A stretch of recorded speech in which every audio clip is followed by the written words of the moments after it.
It was a couple weeks before I could go to my LCS, buy me toys in beautiful Mishawaka, Indiana, and I had a stack of pre-orders waiting for me. Hi, this is James for Read More Comics. I'm going to be sharing my deep dive video. It's a little late. I apologize for that. And I do have a collection of books, some great bangers here. I feel kind of awkward saying that. And then some books that are just mid and will be dropping off my pull list. Before we get started, I'm sorry I have allergies that time of year. Please do like, share, subscribe, hit the bell up here in the corner. That way you get notifications anytime I make new content. Leave a comment. Tell me what you think about my polls. So starting out, and this is a banger, we have Absolute Batman issue number 17. This is the A cover by Nick Dragata, who's been doing the interiors.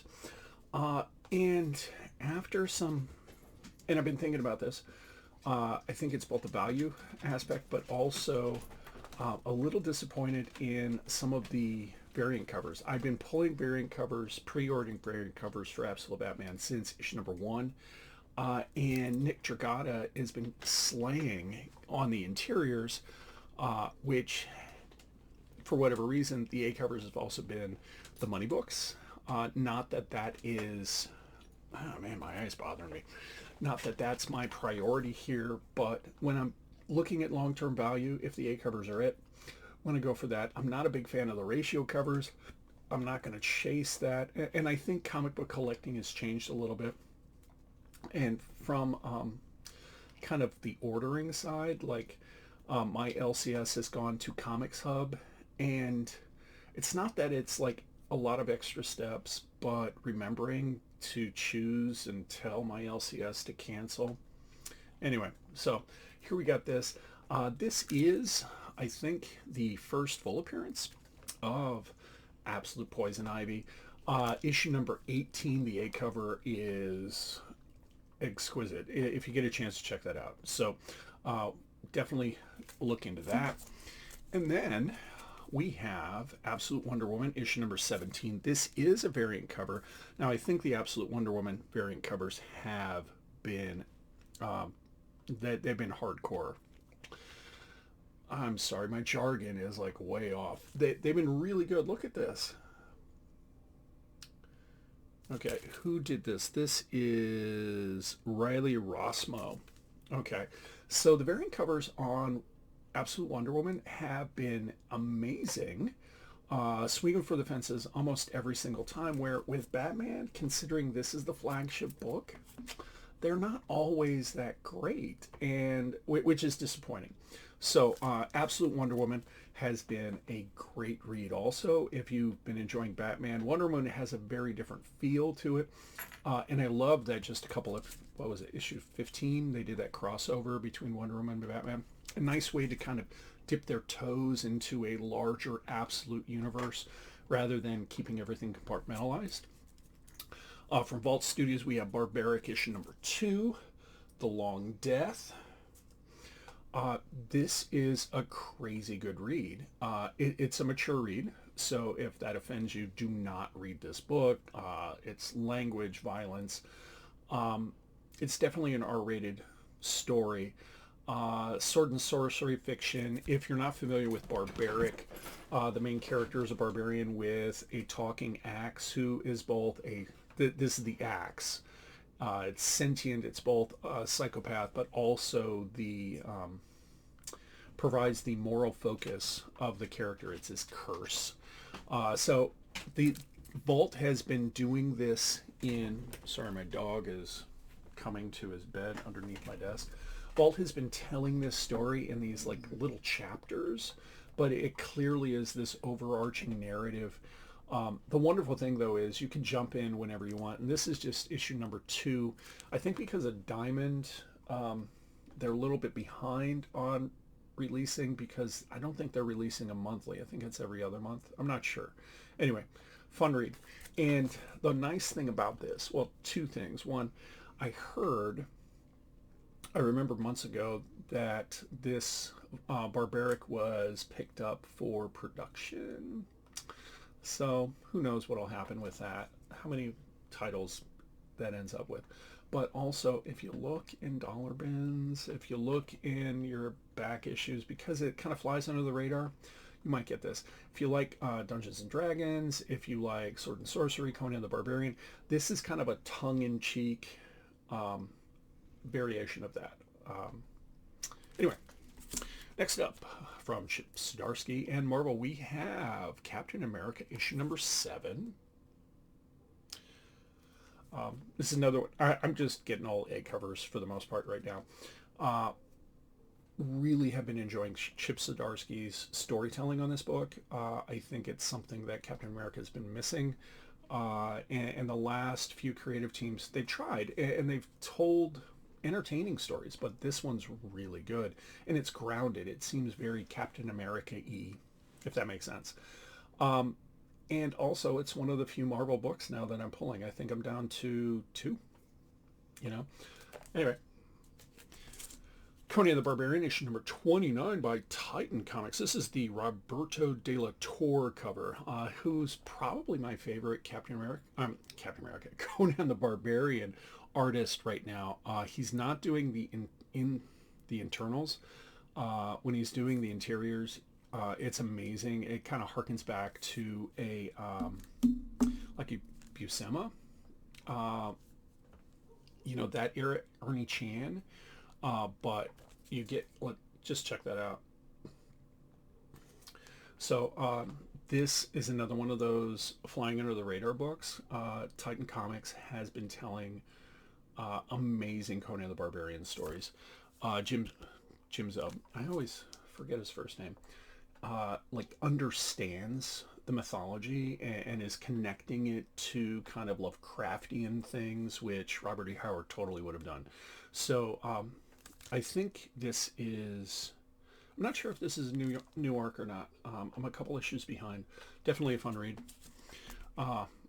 Apologize. I apparently have a few miniseries from Marvel that I'm reading. We got Dungeons of Doom, issue number 2. Issue number 1 was a lot of fun. And I like how the storytellers are handling the death. We all know he's going to come back, right? Of Doctor Doom, since One World Under Doom, which is going to come out in trade. If you haven't read it, I think it is an amazing story. As an event book goes, it was solid. So this is kind of fun to see how they're dealing with the consequences of Doom's death, right? And there's supposed to be another miniseries coming out about Doctor Doom. That Ryan North is writing. So here is the only other ongoing series that I am now pulling for Marvel. Thanks, Marvel. We got Fantastic Four issue number 8. Ryan North has been killing Fantastic Four. One thing that's interesting, like in the first volume of his run, right before One World Under Doom, each issue was kind of a one-shot, in effect. Like it was a one-and-done story. And he would weave kind of an overall narrative, like an overarching narrative into it. And you can see right here with his second volume, he's doing something a little different in telling multi-issue stories, which is okay. Ryan North, just like Jim Zub, with Conan, he understands like Fantastic Four mythology and the science fiction behind it. It's a really good read. So we had Hyde Street issue number 10. This is just a great kind of Twilight Zone-esque, story. I think it's taken a hiatus for a couple issues. I don't know if it's after this one or issue number 12. So definitely, if you have not been reading any Ghost Machine stuff, but want kind of some horror type thing that isn't like over the top, it's just kind of creepy horror. I definitely recommend Hyde Street, and the fact we're issue number 10, so it's just a couple trades. Justice League Unlimited issue number 16, DC K.O. tie-in. Mentioned this several times. This is on my pull list because Mark Waid is, I think, a comic book sage who understands characters in a way that a lot of writers on the DC side, well, that's not fair. He's definitely a sage, and there are other writers that really immerse themselves into it, but he just has this like lore, he gets it. And this is totally Justice League the Animated Series. It just is, which I loved watching with my son, so this is on my pull list. Finally, we have Justice League versus Godzilla versus Kong issue number 7. I'm saying finally because it seemed like it took forever to get to the end of the series.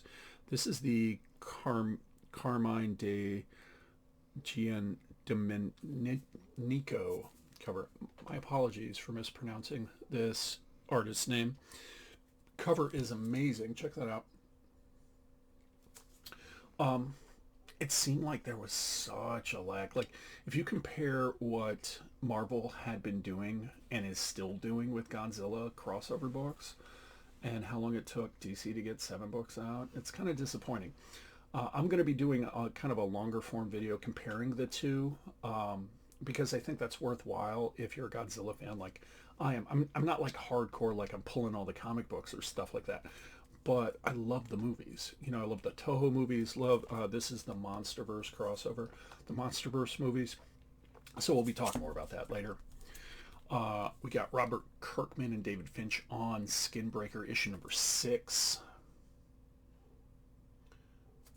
So, 2 reasons why you might want to check this out. Number 1, David Finch's art is, he is running a clinic on interiors in this book. It is so pronounced in the detail, in his composition. And if you've looked online, like he took years to draw this book, and it shows. Okay, so this is, I think, an exceptional book because of that. But also, starting out what I thought was going to be a trope, it took a twist that I did not see coming. Robert Kirkman is showing his writing chops on this, and the fact that this is, I think it's 8 issues, or 2 more issues. So it would be easy enough to get these. I know there are different formats that they came out with. They had the large, I forget what they call that version. Back in the 70s, Marvel and DC used to have the table, the coffee table books. You can get those. I like these. I like the headshot profile that Finch is doing here. But 8 issues, it's going to come out in trade in a couple months. This is definitely worth reading. It's kind of a Bronze Age-ish kind of fantasy mythology. We have Star Trek The Last Starship issue number 5. This is, who did the cover on this? This is, Francesco Francavilla. This is kind of a Elseworlds Star Trek story. I'll be doing a review later in the week because I'm getting through my read pile right now. It's right over here waiting for me to read it in the morning. This is a book that has been disappointing in a lot of different reasons. We got Star Wars issue number 10. This is the final issue of the volume, which is striking. And I think there's a lot of reasons for it. Here we go. Here's the Phil Noto variant. Phil Noto started out doing the interiors, and it wasn't his strong suit. Like, he does incredible covers, but the interiors weren't it. It was missing kind of the emotion, the energy you'd expect from a Star Wars book. And then the writer, is it Phil Segura? No, it's something else. I don't know. I feel that Lucasfilm, Disney, whatever, is hampering storytelling, because this is taking place after Jedi. And like, if you look at the other Star Wars volumes since Marvel regained the IP, they were having incredibly long runs, 50, I think the first volume was like 75 issues, and here we only have 10, and it was just kind of all over the place. The pacing was bad, and it's not that they can't do good storytelling in the Star Wars universe. I think they're just, they don't want to, Marvel doesn't want to step on what Disney's planning on doing. I think that's part of it. But then you look at some of the other books that Marvel's come out with for Star Wars, and recently, like in the last month, they can do really good storytelling, really good Star Wars storytelling, and this just was not it. It was a mess, and I think part of it is we know when these characters die, right? All three of these will pass. We know when, right? So anytime there is kind of, you're supposed to be on the edge of your seat, you're really not, because you know, well, they have plot armor, they're going to survive. Then they have characters that I honestly just don't care about, you know, that they're introducing. I think making a connection to Star Wars lore using established characters as a transition to telling stories that the audience hasn't heard is the key. And some of the Star Wars writers have gotten that, like Charles Soule, I think, gets that, but this has been weak. We have The End, 2099 by Steve Orlando. Okay. This is my pull list. And I said, like, I only have like 2 ongoing Marvels. This is a mini. This is my pull list because of Silver Surfer 2099. Big Silver Surfer fan, and I really like the concept of the 2099 character. I think Steve Orlando kind of shines in this title in a way that when we get later on in the stack, he is not. Okay. Declan Shelby on Thundercats, issue number 24. This is a total nostalgia itch, and I've been enjoying the story that Shelby's telling. It's definitely Thundercats, but it's also not the Thundercats that I grew up with, which I'm okay with. You know, I think you need to take the property and you need to tell a story that the audience has not seen or heard, and that's been enjoyable. So, enjoying that. Ultimate Spider-Man issue number 24. I almost pulled the ratio for this where you saw the Parkers. I think they were decorating a Christmas tree, I think. I don't remember. Anyway, I'm kind of sad this is going. Jonathan Hickman on the Marvel side is that Sage. He's the Mark Waid of Marvel. And this has been a really good story. I'm curious to where Marvel's going to go with this. I know that there's an event coming up that apparently Miles Morales is going to be key, which I'm going to end up pulling because I'm a Miles Morales fan. We have Wonder Woman issue number 30. This has been a fun read. And I think Tom King can be divisive, but I've been enjoying this story.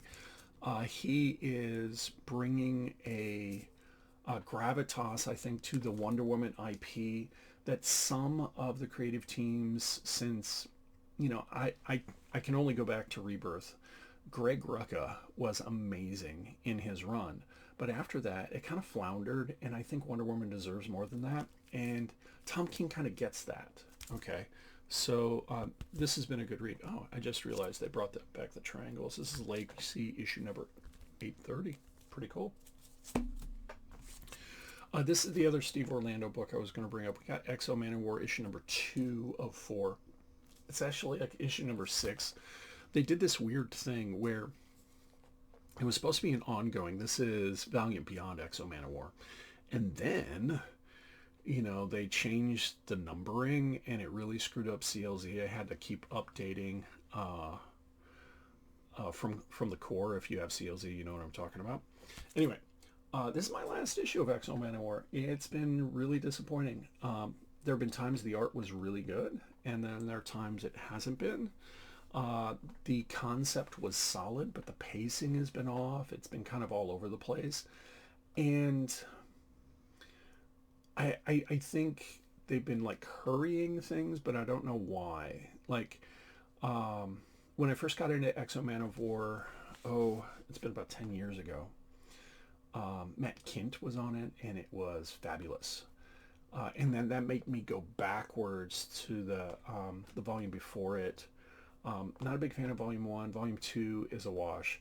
but it's like volume 3, 4, and 5, I think. Anyway, so this is just kind of disappointing. Steve Orlando clearly can write. In the 2099 books, it's been good, but this has been kind of weak, and I'm not feeling like I'm engaged with the story. There's nothing to hook me. It's not pulling in what makes X-O Manowar different than like an Iron Man from space. So then we had 2 special orders. Well, they're not really special orders.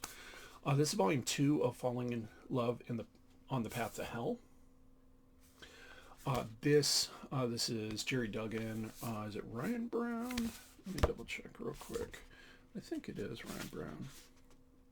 Gary Brown. Sorry. Anyway, and I love how they do the gloss, and then you got the mat around it. One of the things I'm doing this year is, as I'm taking stock of my collection, is recognizing when are stories, things I really just want to read, and when are things, a story, a title, something I want to collect. Okay, like Batman's a no-brainer for me. I'm going to collect that. This, I picked up the first couple issues at Half Price Books. I'm like, this is a really good story. And I put it in my CLZ, and I'm like, I'm going to hunt down all the individuals. I'm like, why not just pick up the 2 trades, you know? So that's what I end up doing. I need to reread volume 1. There was one issue I hadn't read yet, and this kind of brings it to the end of the story. It's clear, just flipping through it, that they're going to, they've left it open if they want to keep telling it. The art is fabulous. Check that out. So this is a really fun read. I could see this being an animated show on like Netflix or Amazon. They could even do this as a live action, which would be really cool. Anyway, love this story. Highly recommend this. This is another one. I've been dipping my toes in manga the last couple of years, and I have not played, I want to qualify this, the Cyberpunk 2077. Haven't played that game at all. It looks good, just haven't gotten around to it, right? And as I've matured, as I've gotten older, I've recognized video game play is not as engaging for me. So one of the things, though, I saw was Cyberpunk Edgerunners on Netflix. A lot of fun if you like cyberpunk stories. I played Shadowrun when I was in college, and so there's a lot of attraction to it. Well, I saw they came out with a manga, which is kind of a prequel to that. And right now it's just 1 volume. So this is Cyberpunk Edgerunners Madness. It's a tankobon. I think that's how you say it. This is the manga size of tankobon. And the art is pretty good. I mean, it kind of comes across with the same vibe, the same energy as the Edgerunners animated series. All right, so there you have it. A lot of books here. Let me know what you think. Leave a comment down below. Like, share, subscribe. Thank you for listening to me ramble on. Don't forget, life is great, and even more so when we could read more comics.